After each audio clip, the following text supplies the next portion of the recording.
बहुत बहुत स्वागत है आपका अपने इस YouTube चैनल साकिब क्लास में। आज की इस वीडियो में आपको केमिस्ट्री में ना जो रिएक्शन आते हैं क्या होता है जब जिसमें आपको रासायनिक समीकरण यानी रिएक्शन करना होता है उसको आज की इस वीडियो में बहुत ही सिंपल तरीके से बताएंगे और कैसे प्राप्त करोगे इसके बाद इस वाले रिएक्शन को भी बहुत ही सिंपल तरीके से हम आपको बताने वाले हैं। अब आपके पास समय बहुत ही कम है, आज की ये अंतिम रात अब आपके पास केवल और केवल बची है और सुबह 6 बजे से 12 बजे तक का समय आपके पास है। ठीक है, तो आज की इस वीडियो में क्या होता है जब इससे लगभग 5 से 7 नंबर के क्वेश्चन आते हैं और कैसे प्राप्त करोगे, इसमें भी रिएक्शन के लगभग इन दोनों टॉपिक को मिलाकर 20 नंबर के क्वेश्चन आपके बोर्ड एग्जाम में पूछे जाते हैं। तो आज की इस वीडियो में इन दोनों को हम बहुत ही आसान तरीके से ट्रिक की मदद से आपको समझाने वाले हैं और ऐसी ट्रिक बताएंगे जिससे अगर आप इसे सॉल्व करते हो ना तो आपने इसे कभी पढ़ा है ना ही कभी सुना है, फिर भी आप इस ट्रिक से जो आज की इस वीडियो में आपको ट्रिक बताऊंगा इससे आप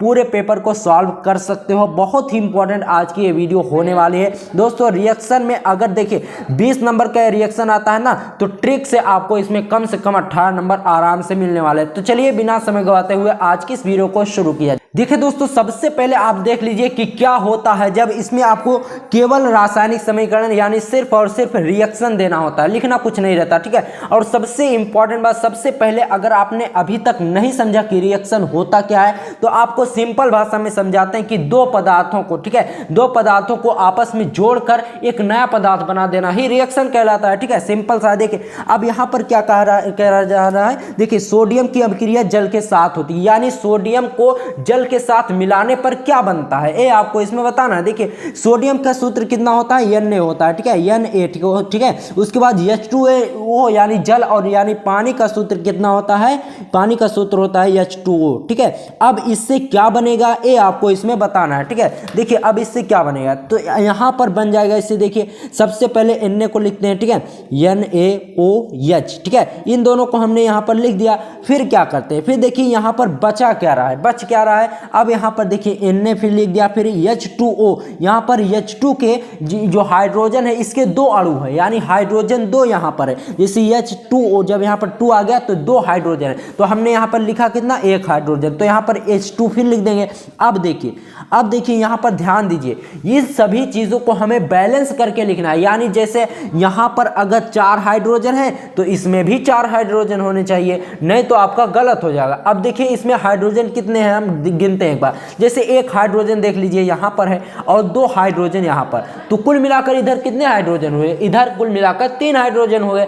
अब इधर भी आपका 3 हाइड्रोजन होना चाहिए, नहीं तो आपका गलत हो जाएगा। अब इधर 3 हाइड्रोजन लाने के लिए देखिए हाइड्रोजन की संख्या या फिर परमाणु की संख्या उसी तरफ से आपको गिनना है जिस तरफ से हाइड्रोजन या फिर परमाणुओं की संख्या ज्यादा हो। अब इधर 3 हाइड्रोजन है और इधर 2 हाइड्रोजन, अब इधर तो हम निकाल सकते नहीं तो इधर हम ज्यादा कर सकते हैं। ठीक है, तो इसलिए हाइड्रोजन यहां पर कितने हैं, 3 है और यहां पर है 2। अब इसको क्या करते हैं, 2 यहां पर 2 से गुणा कर देंगे। अब यहां पर 2 दूना 4 हाइड्रोजन हो गए। अब यहां पर 3 हाइड्रोजन है तो इसलिए यहां पर भी 2 हम लगा देंगे, 2 अणु लगा देंगे। अब देखिए 2 हाइड्रोजन यहां पर, 2 हाइड्रोजन यहां पर, 4 हाइड्रोजन इधर और 4 हाइड्रोजन इधर, इसलिए बैलेंस है। ठीक है, इसे बैलेंसिंग करना यानी समीकरण को संतुलित करना, ये एक प्रकार से संतुलित समीकरण है और इससे इस तरह से अगर आप करोगे ना तो फुल नंबर मिलेंगे आपको। देखिए इसमें राइटिंग का कोई सिस्टम नहीं रहता, राइटिंग में देखिए इसमें लिखना ही नहीं रहता, तो राइटिंग पर आपको नंबर काहे का मिलेगा। ठीक है, अब देखिए उसके बाद बिना बुझा हुआ चूना जल के साथ अभिक्रिया करता है तो क्या प्राप्त होता है ये आपको बताना। अब बिना बुझा हुआ चूने का सूत्र क्या है, COO। ठीक है, COO। ठीक है, अब देखिए इसमें इसको क्या करना है, इसकी क्रिया H2O यानी फिर इसकी क्रिया किससे करानी है, जल से करानी है। ठीक है, तो यहां पर हो जाएगा H2O। ठीक है, H2O होगा। अब एरो का जो निशान होता है ना ये अभिक्रिया का निशान होता है। अब देखिए इसको क्या कहते हैं, अभिक्रिया कहते हैं और इसको उत्पाद कहते हैं, जो प्राप्त होता है उसे उत्पाद कहते हैं।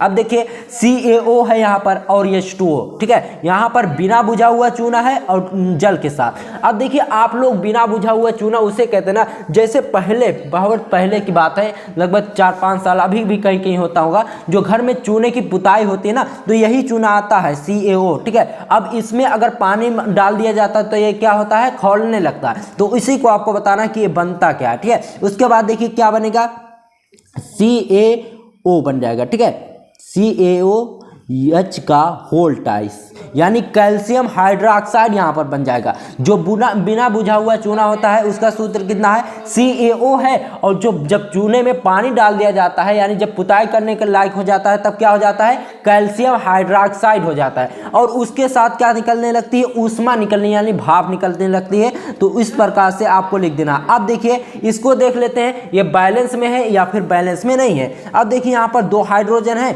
और इसमें भी 2 हाइड्रोजन है, तो इसलिए ये बैलेंसिंग में है। अब देखिए क्या होता है, जब आपको समझ में आ गया होगा, अब कैसे प्राप्त करेंगे इस वाले रिएक्शन को भी हम देख लेते हैं। अब देखिए दोस्तों, यहाँ पर दूसरा टॉपिक आया है कैसे प्राप्त करोगे। इसमें भी आपको रासायनिक समीकरण यानी सिर्फ और सिर्फ रिएक्शन लिखने की जरूरत होती है। अब देखिए एक चीज यहाँ पर ध्यान दीजिए, देखिए यहाँ पर कहा क्या जा रहा है, सोडियम कार्बोनेट से सोडियम बाइकार्बोनेट कैसे प्राप्त करोगे। अब देखिए यहाँ पर सबसे पहले आपको सोडियम का सूत्र लिख देना है। सोडियम का सूत्र क्या होता है, Na2CO3।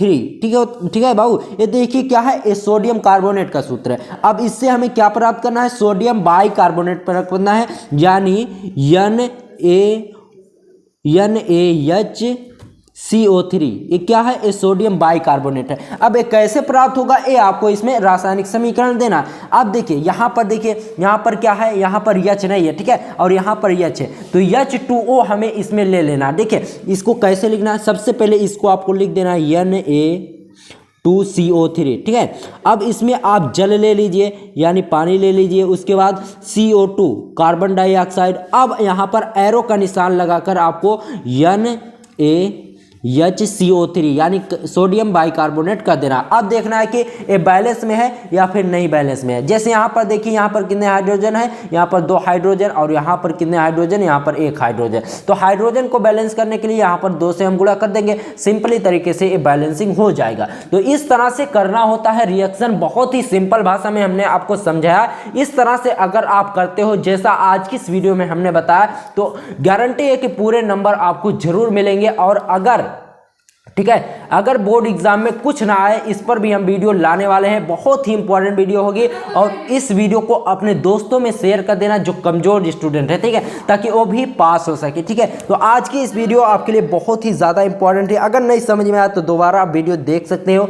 और हाँ, आज की इस वीडियो को बाद आपको ये वीडियो एक महामैराथन क्लास मिलेगी, जिसमें केमिस्ट्री के सभी क्वेश्चन को इन्वॉल्व किया गया है। और सबसे ज़्यादा इंपॉर्टेंट बात, उस वीडियो को ज़रूर से ज़रूर आप देख लेना, ताकि आप अपने बोर्ड एग्जाम में अगर फेल होने वाले हो तो भी आप पास हो सको। ठीक है, चलिए मिलते हैं आपसे किसी और वीडियो में, तब तक के लिए गुड बाय, जय हिंद, जय भारत।